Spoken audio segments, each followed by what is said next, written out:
Hibridnu tehnologiju pratim već duže vrijeme iz jednog prostog razloga što standardna tehnologija podrazumijeva proizvodnju energije koja se isključivo troši, dok hibridna tehnologija ne samo da proizvodi energiju, nego omogućuje da višak te energije koji nije iskorišten prilikom vožnje se akumulira i iskoristi se u trenutku kada je potrebno. Čime se doprinosi manjoj potrošnji i manjem zagađenju okoline.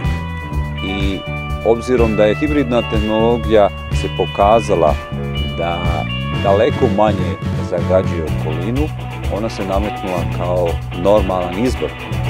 Nakon velikog broja reviewa koji sam od 2016. vidio vezano za Priusa, jedna od stvari koju u tom trenutku nisam mogao tek tako prihvatiti je bila da korištenje hibridne tehnologije opušta.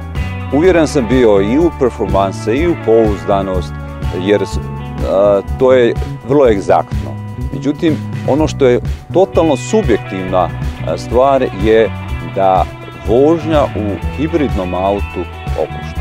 I to bi posebno istaknuo zato što je to baš subjektivni osjećaj koji se ne može izmjeriti, nego se jednostavno mora probati.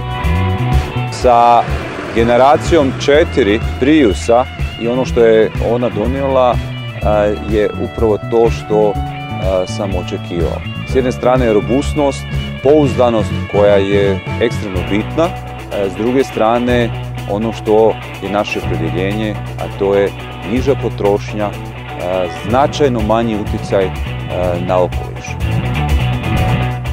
Ja sam Ekrem Okanović i zbog svega ovog biram hibrid.